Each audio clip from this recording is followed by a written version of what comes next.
Hello there, everyone, and welcome to vlog number 2, Fireside Chats with Chase Cormier.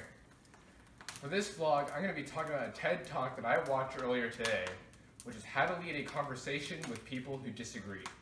Now, this might seem like a pretty boring thing at first. However, if you look at the current situation in modern society, you can quickly see how the evolution sort of evolved where instead of people wanting to have a conversation with each other and argue two valid points and try to convince each other's mind, it sort of turned into a slur of insults and just bitter discontent with each other where nothing's getting done. It's just a fight of words nowadays.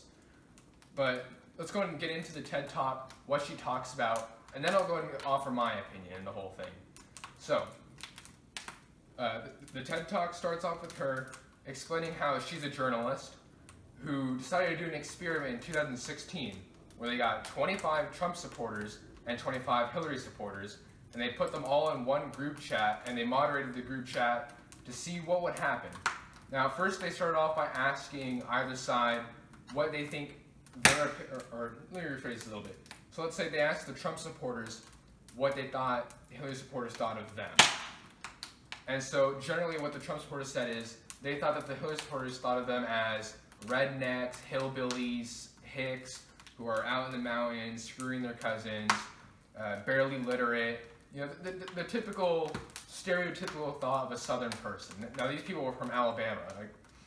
And now the Hillary supporters, who are from California, they thought that the opinion of the Trump supporters of them would be that they're godless, out of touch with the world, city dwellers, just pompous and rich. Now, this really does show how just the starting opinion of each side is that the other side hates us. That it's not a view of two people having a discussion, it's a view of me versus them against us. It's always that them view. Now, back to the TED Talk. She then explains how, at first, it was sort of the classic back and forth, oh, how could you think this? Or, you know, what's wrong for you for thinking this way?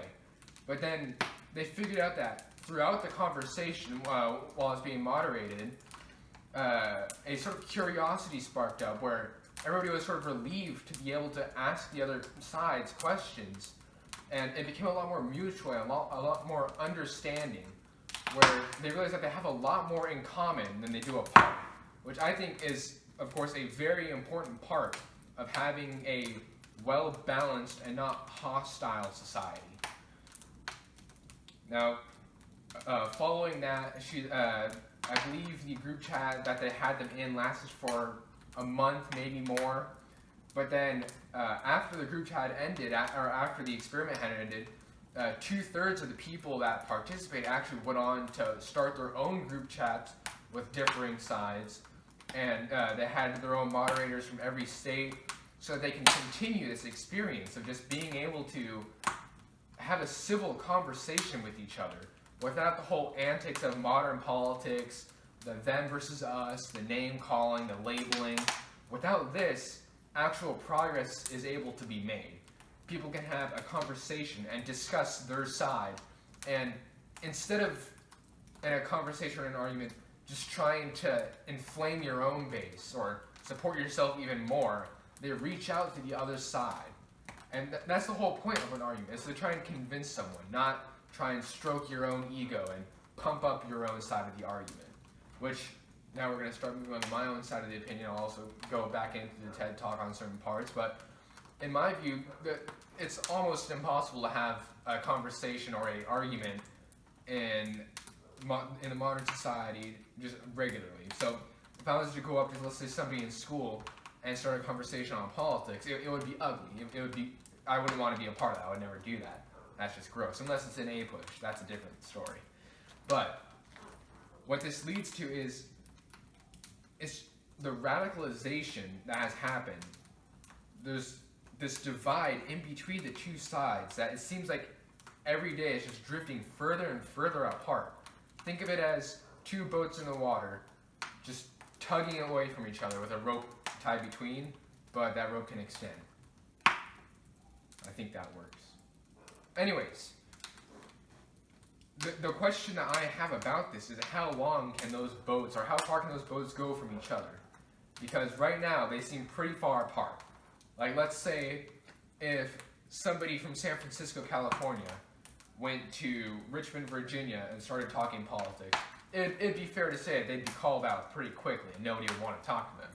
And same goes from somebody from Richmond, Virginia going to San Francisco, California. Now, these are very different areas of the United States, of course, they're across the country, but it's just really a shame how those two people, without being moderated, I'd say, cannot have a civil discussion about their own country's government. Now, is there a solution for this? I'm not too sure. If there is, it would be a very hard solution. And so, instead of people trying to think of ways to beat the other side, or to overcome them, and to, or not persuade, but to forcibly make them think like them, the question should be diverted on how do we foster this sense of being able to talk to one another civilly, and being able to inspire sort of an age of curiosity and knowledge, where instead of, again, focusing on your side, you can see the point of view to the other side. Think, what made them think this way, or why do they think this? I think that's one of the greatest questions of this day. And so now, just a quick little break right here. G Fuel, if you're watching this, I want that sponsorship. Send me at least 10 free tubs.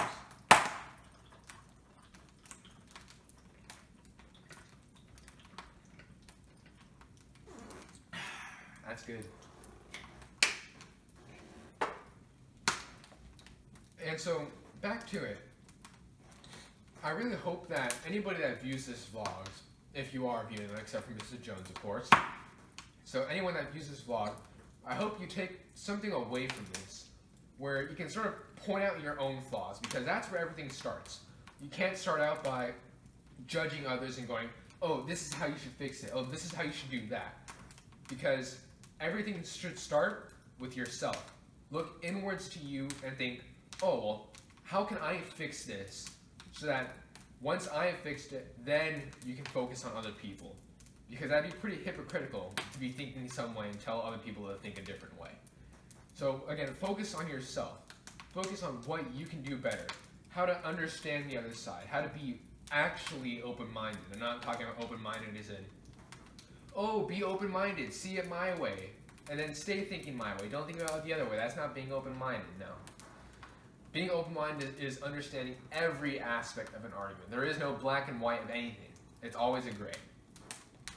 And so hopefully you can take that away. Maybe take that into your home, take that into your city, into your school, into your class. And maybe you can understand and improve society. As an added note, I just have to say, old schoolwork is an excellent fire tinder, such as this, AP Prom.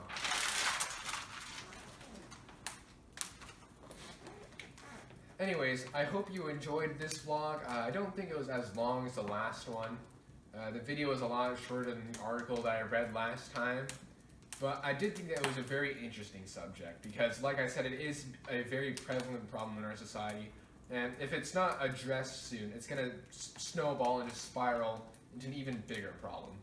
So, I hope you had a good time. I'm not sure when this will be uploaded, but I hope you all have a happy Easter. And or Passover, whatever you celebrate or worship, it doesn't matter to me. But I hope you all have a good night, and I will see you on the next vlog.